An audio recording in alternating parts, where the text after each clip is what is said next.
அரசியல்வாதி விஜய் அவருக்கு இருக்கக்கூடிய மிகப்பெரிய ஒரு மைனஸ் பாயிண்டாக நான் சொல்லக்கூடியது வந்து அவரை சுற்றி இருக்கக்கூடிய ரசிகர்கள் தான் வந்து அவருக்கு இருக்கக்கூடிய மிகப்பெரிய ஒரு மைனஸ் பாயிண்டாக இருக்கிறாங்க அப்படின்னு சொல்லித்தான் நான் சொல்லுவேன்.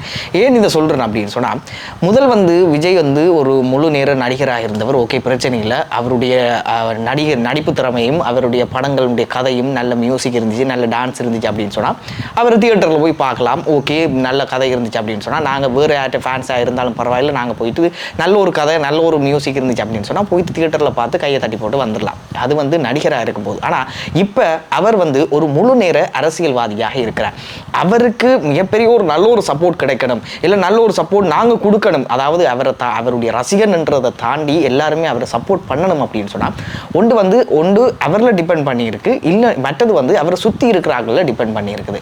அவரை சுற்றி இருக்கிறார்களும் சரியான விதத்தில் சரியான முறையில் பேச்சுகளும் சரி, அவருடைய கருத்துக்களும் சரி சரியான முறையில் இருந்தால் தான் வந்து அவரை தாண்டி மிச்சம் வெளியில் இருக்கிறவனும் வந்து அவருக்கு சப்போர்ட் பண்ணுறதுக்கு நினைப்பாங்க.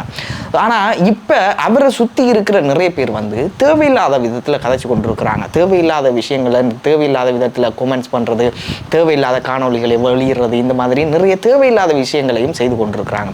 இந்த மாதிரியான செயற்பாடுகள் வந்து அவருக்கு இருக்கக்கூடிய சப்போர்ட்டை ரொம்பவுமே குறைக்கக்கூடிய சந்தர்ப்பங்கள் அதிகமாக இருக்குது அப்படின்னு சொல்லித்தான் சொல்லுவேன்.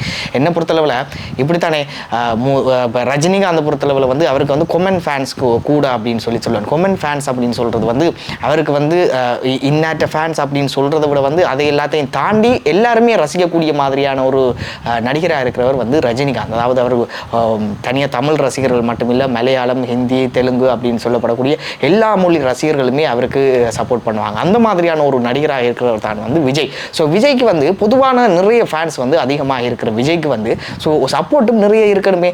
இந்த மாதிரியான ஒரு சிச்சுவேஷனில் வந்து அவருக்கு வந்து நிறைய சப்போர்ட் எடுத்து கொடுக்கணும் அப்படின்னு சொல்லி நீங்கள் யோசிச்சிங்க அப்படின்னு சொன்னால் நீங்கள் என்ன செய்யணும்னா சரியான விதத்தில் கதைக்கணும், சரியான பாயிண்ட்ஸ்களை கதைக்கணும். இல்லை நான் கதைக்கத்தான் போகிறேன் அப்படின்னு சொன்னால் நீங்கள் சரியான பாயிண்ட்ஸ்களை கதைங்க.